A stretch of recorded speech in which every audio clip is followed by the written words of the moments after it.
Hi, my name is Emma. I want to tell you about something deeply personal, a story that changed my view on love, trust, and friendship. It's about my husband, Jack, and his best friend, Grace. Jack and I have been married for 8 years. Our lives together are filled with love and laughter, but as with all relationships, there are challenges. One of mine was understanding Jack's friendship with Grace. Grace has been in Jack's life since they were kids. They grew up in the same neighborhood, went to the same schools, and even went through some very hard times together. To him, she was like a sister, but to me, I didn't know exactly who she was to me. At first, I thought Grace was just another friend, but as the years went by, I began to notice how close they truly were. Jack would talk to her about everything, things he didn't always discuss with me. He'd laugh with her in a way that felt different, and it made me feel a bit uneasy.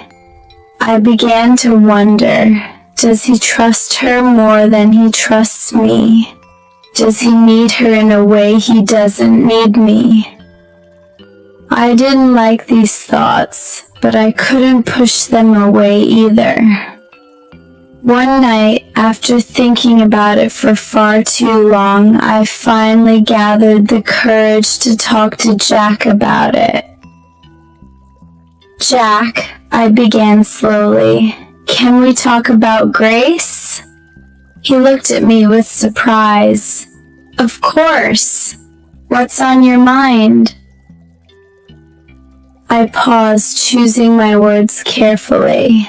I know she's been in your life for a long time, and I'm glad you have a friend like her, but sometimes I feel like she knows parts of you that I don't.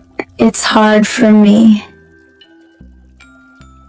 Jack was quiet for a moment, and then he gently took my hand.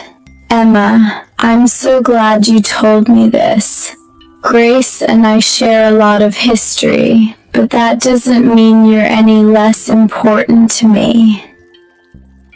She was there for me during my hardest times, and I was there for hers. But she's a friend, Emma, not my partner. That's you. You're my heart, my family. Hearing him say that eased my worries a little, but part of me still felt uneasy. I wanted to understand, really understand this connection he had with her. So, I decided to get to know Grace myself. I invited her over for dinner, and to my surprise, she accepted right away. I remember feeling nervous as I cooked, wondering if we'd get along or if things would be awkward.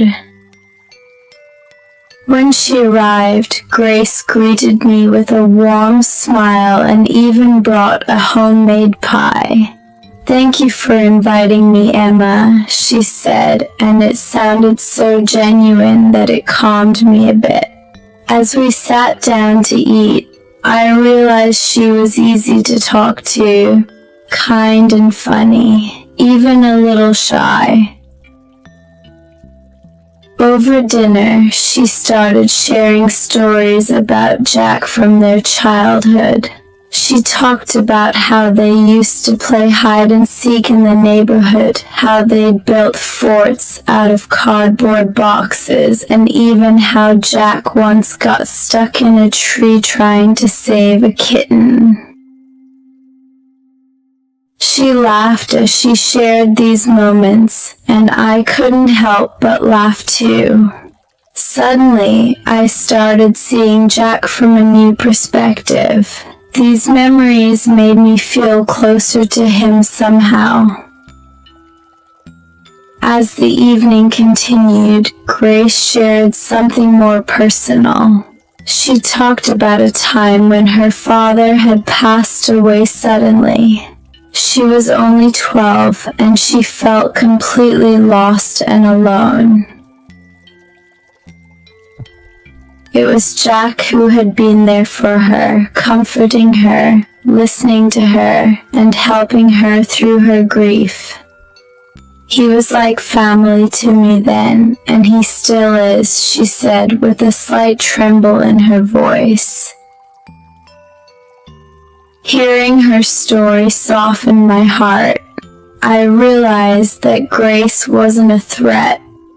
She was a friend who needed Jack's support in ways I couldn't understand at first. I could see that Jack had been there for her in ways that changed both their lives. She wasn't there to take my place, she was just someone who shared a part of Jack's journey. As we shared dessert, I found myself opening up too. I shared stories about how Jack and I met, our first date, and how nervous he was when he proposed. Grace laughed and listened, and I could tell she was happy for him, happy that he had found love and happiness with me. After that night, something shifted in me. I didn't feel jealousy or insecurity anymore. Instead, I felt grateful that my husband had someone who'd stood by him through so much and who cared about him as deeply as she did. I also felt a new sense of friendship with Grace.